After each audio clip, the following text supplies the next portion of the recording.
Llegamos a nuestro mensaje final en esta serie sobre la certeza de la salvación.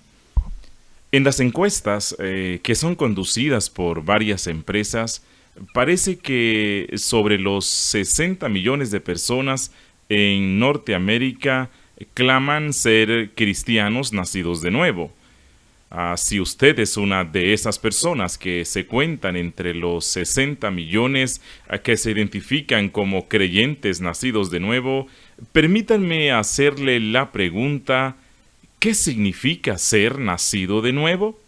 Si hacemos esta pregunta a personas que profesan ser cristianos, muchos de ellos van a decir: bueno, un cristiano nacido de nuevo es alguien que hizo una decisión en una campaña o en una predicación evangelística, o la persona nacida de nuevo es la persona que ha hecho la oración del pecador. No. Es posible hacer una profesión de fe sin ser nacido de nuevo.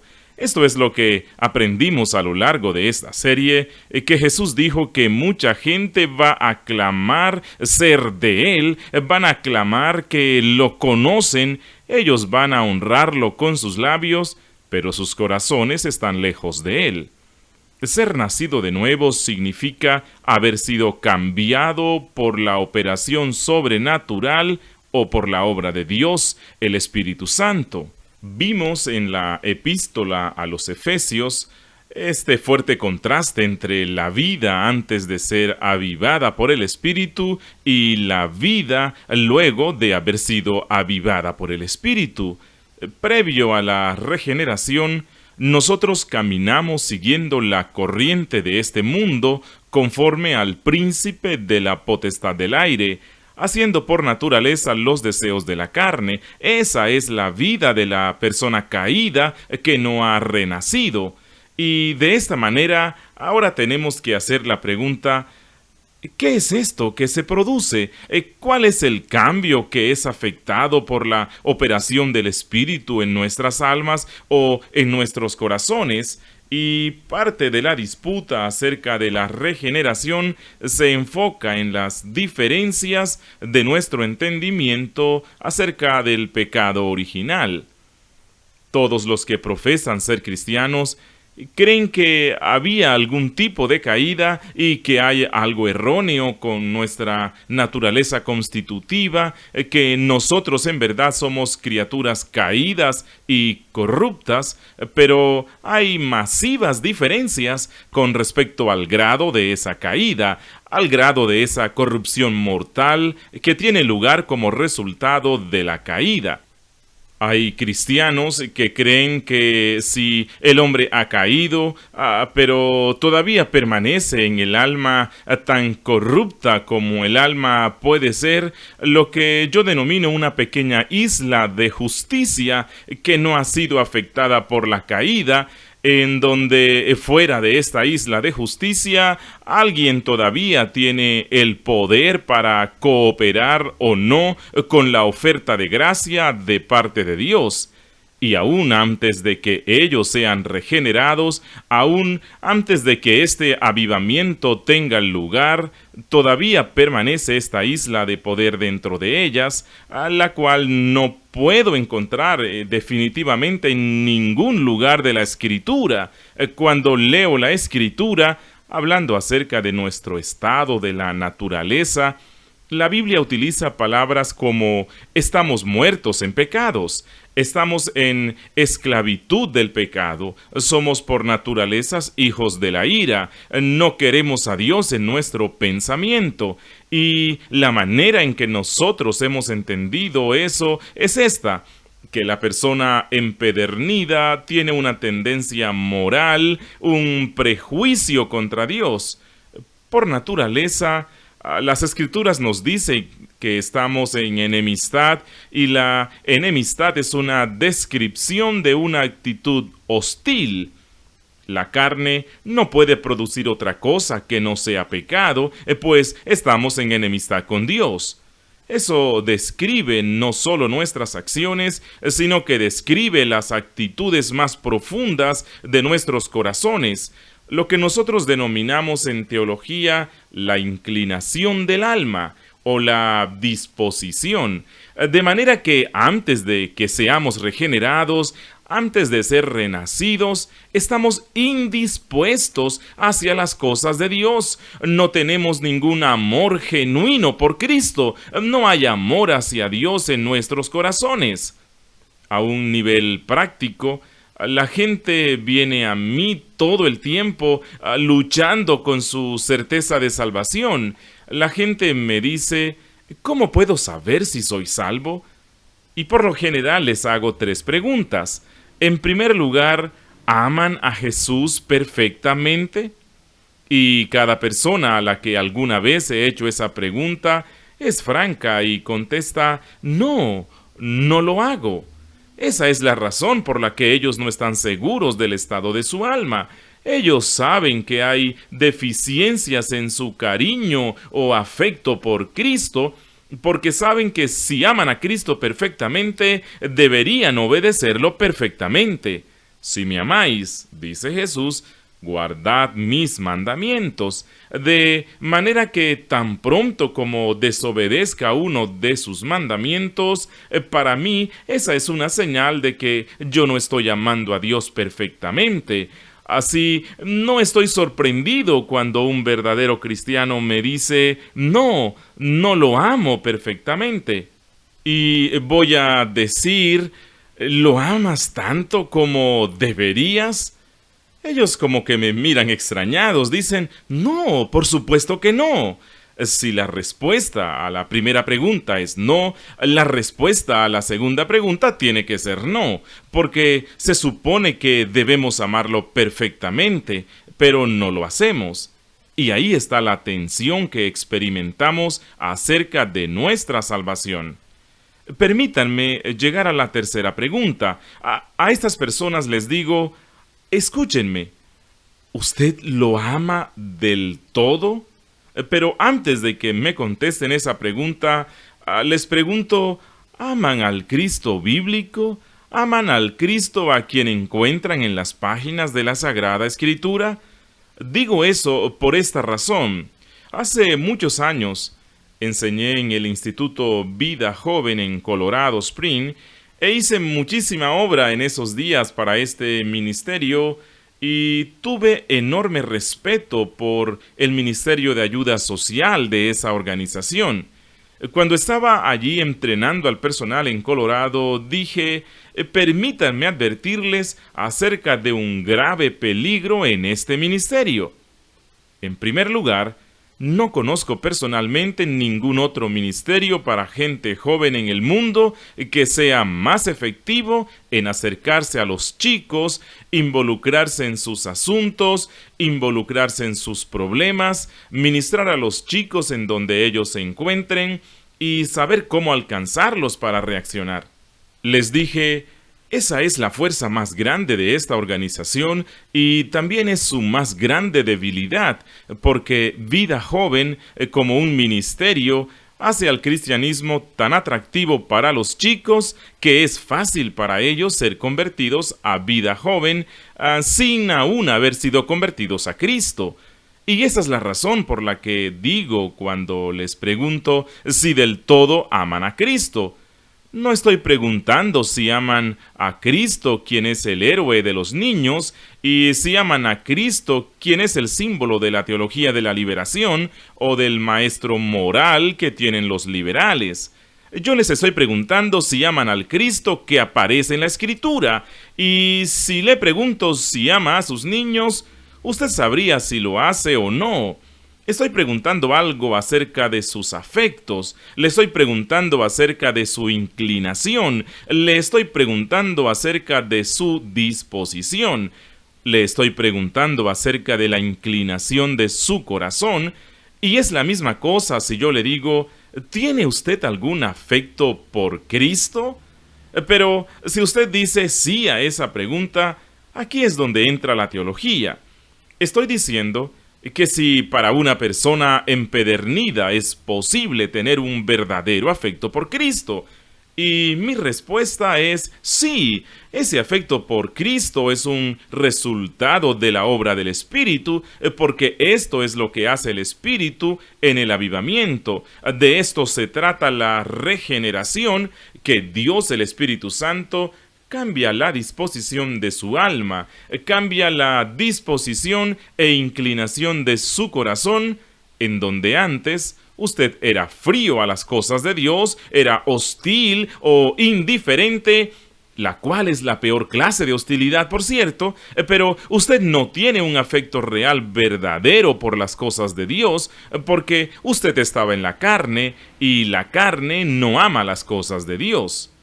El amor de Dios es encendido por el poder regenerador del Espíritu Santo, que derrama por todo su corazón el amor de Dios.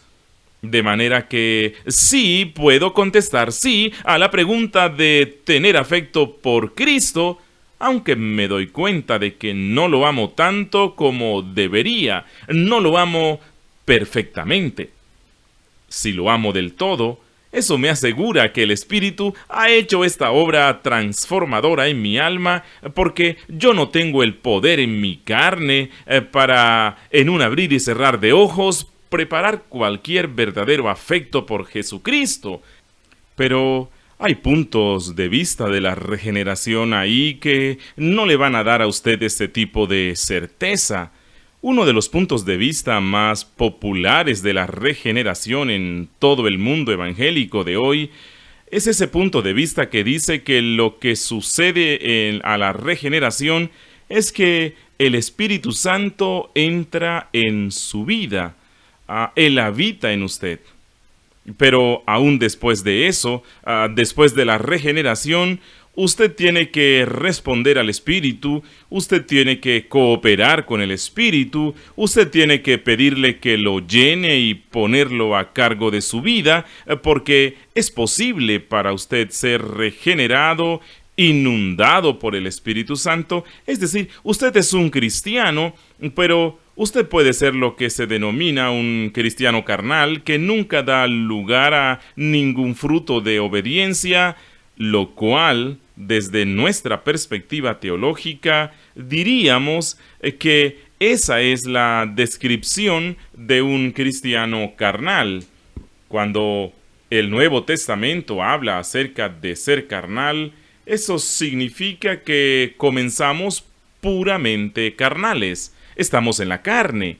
Cuando Dios, el Espíritu Santo, cambia la disposición de nuestro corazón, Él no aniquila la carne. La dimensión carnal todavía batalla con nosotros. La carne batalla con el Espíritu toda nuestra vida, y hay momentos en que somos más o menos carnales. No hay disputa acerca de eso, pero si usted quiere decir por cristiano carnal alguien que permanece igual, sin cambiar por la presencia del Espíritu Santo, usted no está hablando acerca de un cristiano. Usted está hablando acerca de una persona empedernida en su pecado. Y este punto de vista de la regeneración yo lo rechazo, sin más, como que no involucra la regeneración, porque aunque el Espíritu entre en la vida de la persona, este no realiza su obra sobrenatural de gracia que cambia la inclinación y disposición del alma. Esto es que la persona permanece igual en su alma como era antes de que tuviera lugar la regeneración. Esa es la razón por la cual es crítico entender que la regeneración es algo que el Espíritu Santo hace, que real y verdaderamente lo cambia a usted.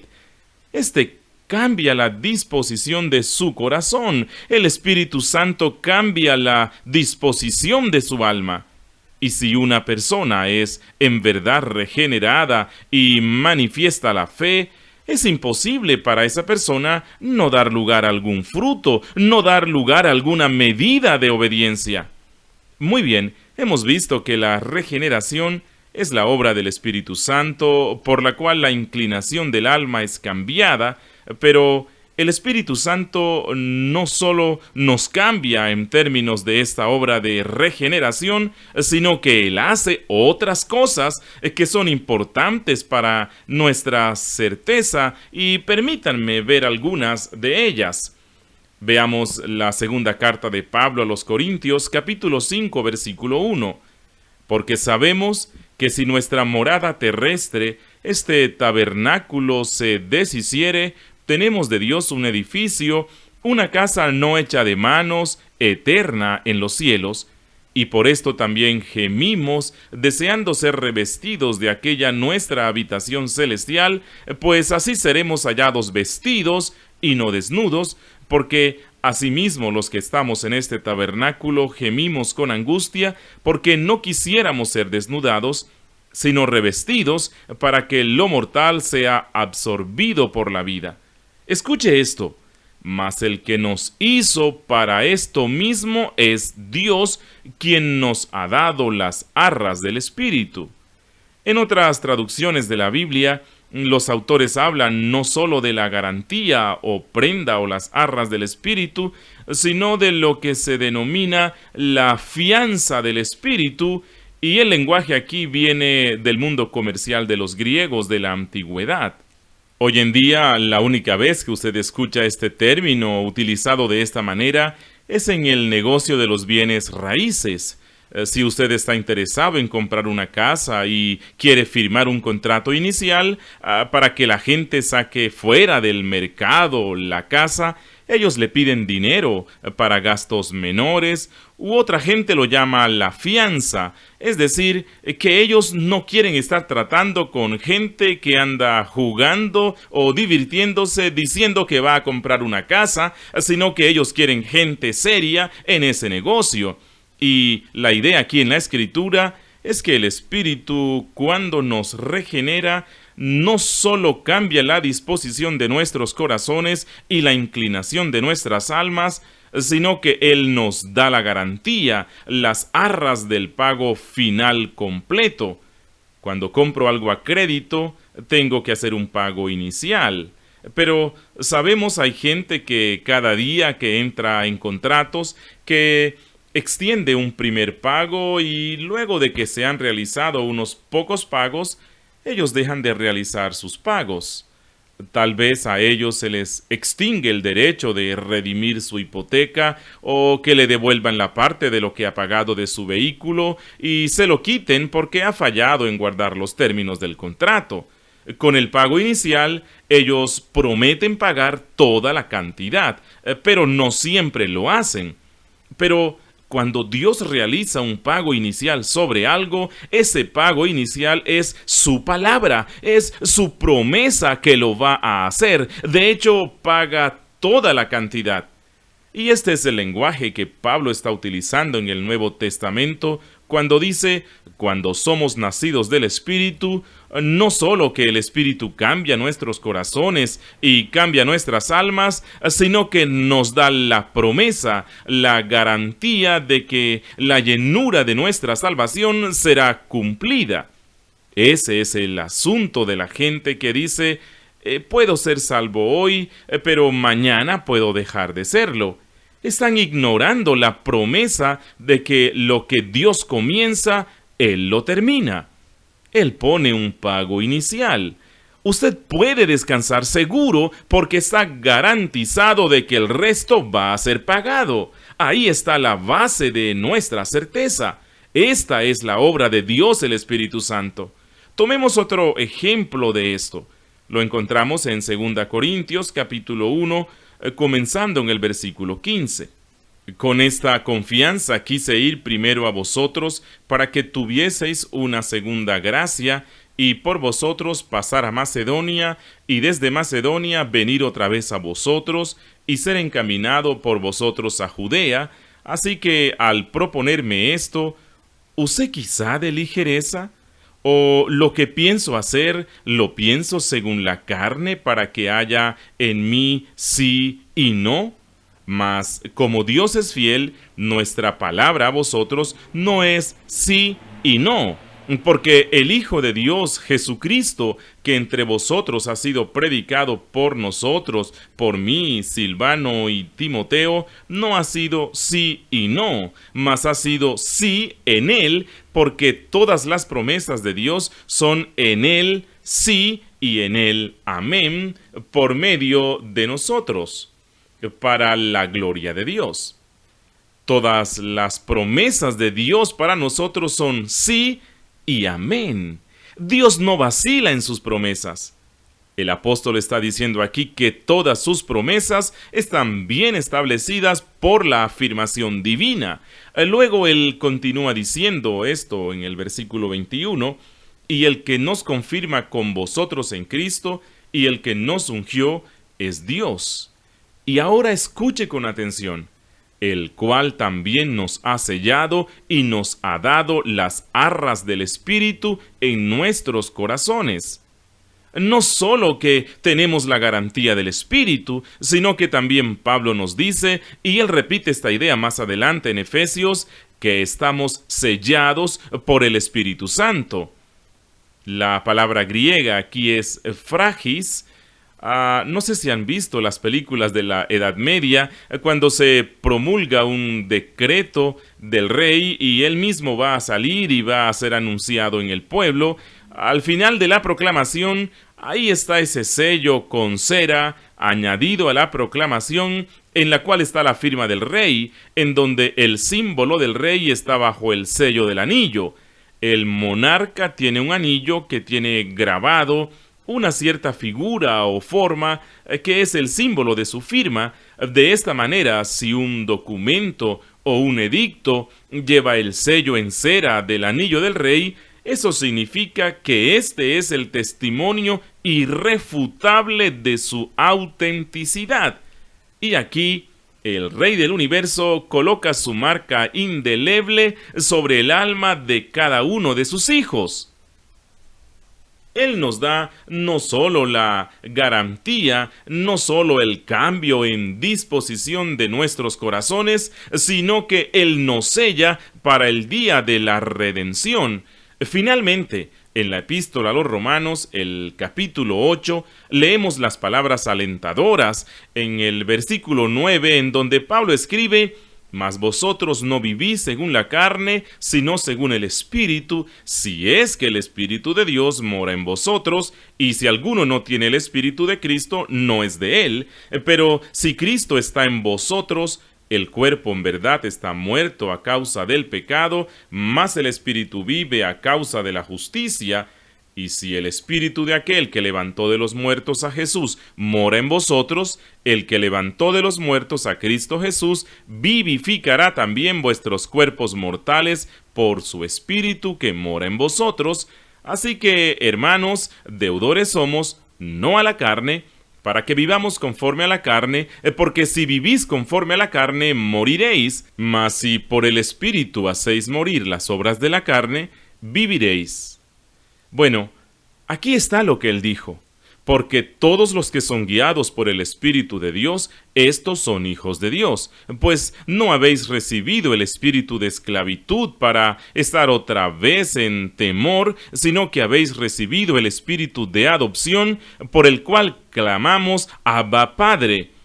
El Espíritu mismo da testimonio a nuestro espíritu de que somos hijos de Dios, y si hijos, también herederos, herederos de Dios y coherederos con Cristo, si es que padecemos juntamente con Él, para que juntamente con Él seamos glorificados. Aquí lo que buscamos aprender para estudiar nuestras propias vidas, a nuestros propios corazones, es el fruto del Espíritu. Midiendo el cambio en nuestra vida, las cosas en donde tratamos de ser tan honestos en nuestra evaluación de lo que está pasando dentro de nosotros y a través de nosotros, en el análisis final, la roca base de nuestra certeza viene del testimonio interno de Dios, el Espíritu Santo, en donde este don de gracia añadido por el Espíritu es que el Espíritu da testimonio a nuestro espíritu. Este está en el interior y nos afirma que somos los hijos de Dios.